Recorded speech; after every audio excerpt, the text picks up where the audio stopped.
Dear students, in today makeup class, we will also further discuss some important questions. Question number 4, write down about the elliptical tremors. ठीक है, तो ये जो unit number 1 है उसका question है, elliptical ट्रेमल के बारे में पूछा जा रहा है आपसे। तो इलिप्टिकल ट्रेमल्स क्या होता है? Elliptical trammels is an instrument use for drawing ellipse, यानी कि जो इलिप्स होते हैं, जैसे अपन सर्किल ड्रॉ करते हैं, ठीक है, तो उसके लिए अपन एक पर्टिकुलर इंस्ट्रूमेंट यूज करते हैं। Similar to that one, elliptical trammel क्या यूज करता है? It is use to draw a ellipse, एक इलिप्स ड्रॉ करने के लिए इसको यूटिलाइज किया जाता है। So this inversion is obtained by fixing the slotted plate link 4 as shown in figure 5.43. As you are seeing in this particular figure, if we will fix the link number 4, यानी कि अपन क्या करते हैं, जो inversion होता है, inversion अपन कैसे gate करते हैं? Bye fixing one link eight ए टाइम। तो जो मैकेनिज्म हमें प्राप्त होती है वो क्या कहलाता है? उसका इन्वर्जन कहलाता है। अगर अपन लिंक नंबर 4 को फिक्स करते हैं तो जो इन्वर्जन होगा वो क्या होगा? आपका इलिप्टिकल ट्रेमल। तो द फिक्स प्लेट और link 4 has to straight grooves cut in it. जैसे मान के चलिए अपन ने ये जो दो ग्रूव्स हैं, ठीक है, ये आपको दिख रहा है स्लॉटेड प्लेट, इनको अपन ने क्या कर दिया है? फिक्स कर दिया है, ठीक है, दे विल नॉट मूव। तो ये जो आपको दिखाई दे रहा है piston, this one piston, they will move with each other, ठीक है।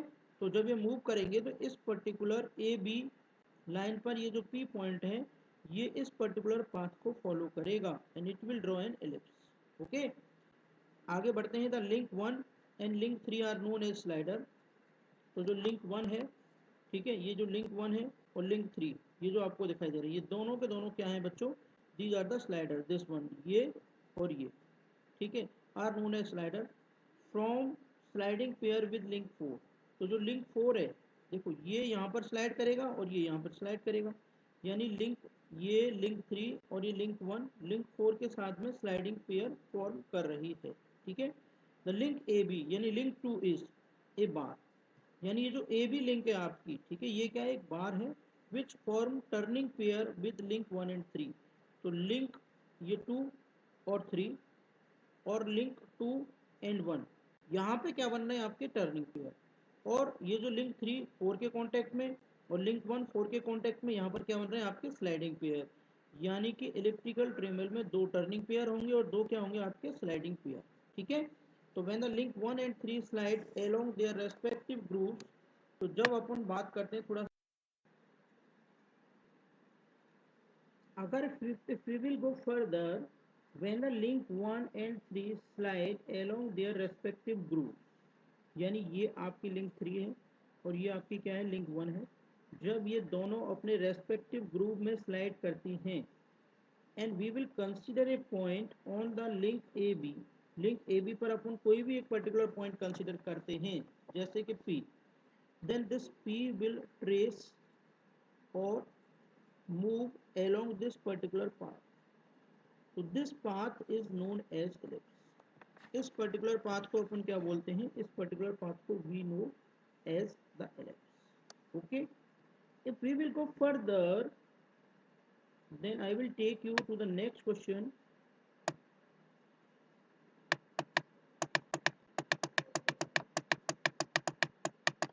देखिए नेक्स्ट क्वेश्चन होता है right short notes on angle of report. If we will discuss about angle of repose, then this question is asked in the friction वाला जो particular chapter है उसका question है। Basically angle of repose is that angle of inclination alpha of the plane with a horizontal direction in such a way that the body begins to move down the plane, यानी कि it is the angle at which body just want to slide down. तो वो particular angle क्या कहलाता है? आपका angle of report कहलाता है, ठीक है।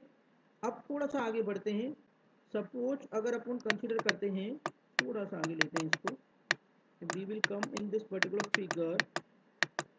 देखिए suppose this is a particular block which is having mass W and it is resting on this particular plane which is having an angle of inclination alpha. This plane is making an angle alpha with the horizontal direction. Then if we will draw the free body diagram, then Rn will act in the upward direction, Rn normal direction, and if the block has the tendency to move in the downward direction, then the friction force will act in the upward direction as you are seeing. तो ये जो friction force का component है इसको अपन यहाँ पर दिखा देंगे। ये जो फ्रिक्शन फोर्स का कंपोनेंट है अपन इसको कहाँ दिखा रहे हैं, यहाँ पर। ये नॉर्मल रिएक्शन, तो नॉर्मल रिएक्शन और फ्रिक्शन फोर्स का जो रिजल्टेंट आएगा वो क्या आएगा आपका आर, कैपिटल आर। तो कैपिटल आर यानी जो रिजल्टेंट है वो नॉर्मल रिएक्शन के साथ में जो एंगल बनाता है फाई, तो ये एंगल फाई कहलाता है आपका एंगल ऑफ फ्रिक्शन। ठीक है, इज इट क्लियर? तो this phi will be is equal to alpha, क्योंकि देखिए अगर ये मान लीजिए ये इंक्लाइन प्लेन है और ये आपकी हॉरिजॉन्टल डायरेक्शन है, ठीक है, इन दोनों के बीच का एंगल कितना है अल्फा। तो इन दोनों के बीच का एंगल क्या है अपना अल्फा। तो ये परपेंडिकुलर है और ये इसके परपेंडिकुलर है, ठीक है, यानी इस लाइन के परपेंडिकुलर ये वाली लाइन है और इस लाइन के परपेंडिकुलर क्या है ये वाली लाइन है, और इन दोनों के बीच का एंगल कितना है अल्फा, और इन दोनों के बीच का एंगल भी कितना है अल्फा। तो यहाँ पे भी एंगल कितना है आपका अल्फा, ठीक है, और ये वेट क्या है डब्लू।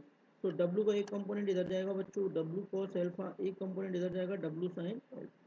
ठीक है, ये क्लियर है आपको बात। तो इक्विलिब्रियम की स्थिति में अगर अपन इसमें बात करेंगे तो आर एन किसके इक्वल हो जाएगा डब्लू कॉस अल्फा के इक्वल, और जो फ्रिक्शन फोर्स एफ है वो किसके इक्वल हो जाएगा डब्लू साइन अल्फा के इक्वल। और हमें पता है कि फ्रिक्शन फोर्स एफ बराबर क्या होता है म्यू इंटू आर होता है, और बैलेंसिंग की कंडीशन में अपन वहाँ से फाइंड आउट कर लेंगे फाई बराबर अल्फा। ठीक है, इतना मोर देन सफिशिएंट। अब देखिए नेक्स्ट क्वेश्चन आते हैं। A body resting on a rough horizontal plane, एक बॉडी है एक रफ हॉरिजॉन्टल प्लेन पर रेस्ट की पोजीशन में है और we are applying a pull of 180 Newton.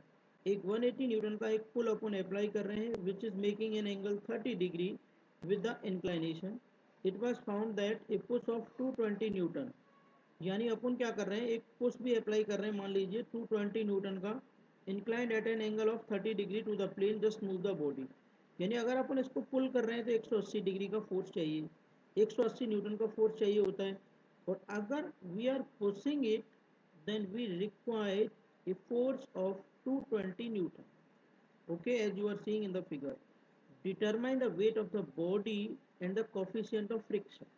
ठीक है, तो अगर if we will draw the free body diagram of this one, ठीक है, तो 180 Newton, one component will be इधर 180 cos 30, one component will be इधर 180 sin 30, यानी एक कंपोनेंट इसका इधर जाएगा और एक कंपोनेंट इसका किधर जाएगा इधर जाएगा। ठीक है, जो वेट है that will act in the downward direction, okay, normal reaction will act in the upward direction and the friction force will act in this particular direction, okay.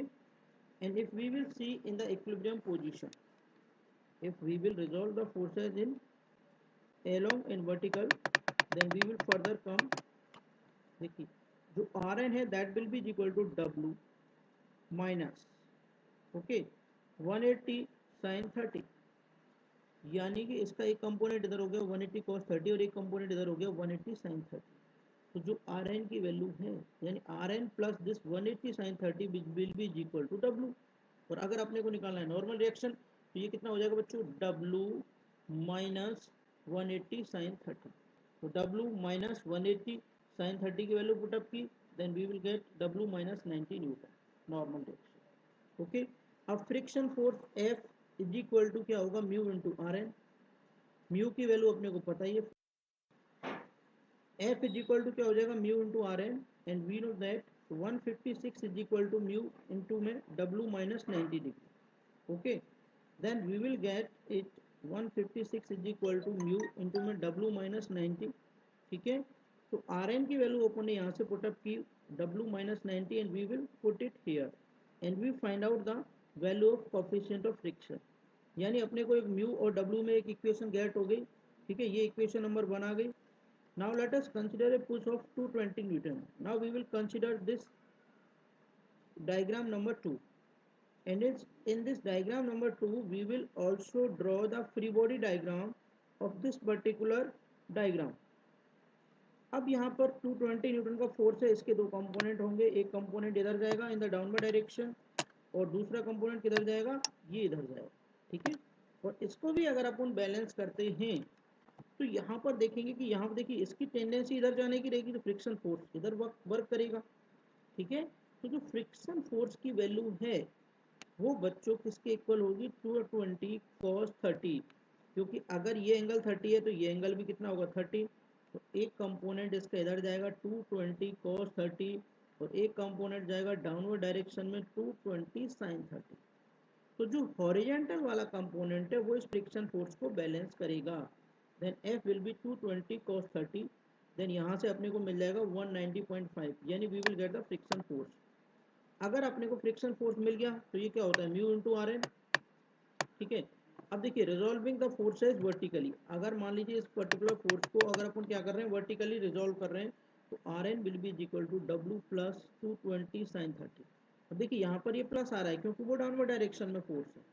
ठीक है, तो डब्ल्यू प्लस 220 इंटू में 0.5 W plus 1110, और we know that F is equal to mu into R N, तो ये क्या हो जाएगा 190.5। ठीक है, ये यहाँ से अपन ने निकाल लिया, म्यू इंटू में डब्ल्यू प्लस 1110, और यहाँ से अपन क्या करेंगे इक्वेशन 1 और 2 को सॉल्व करके we will get the value of W and mu. ठीक है, then it will be helpful. Thank you.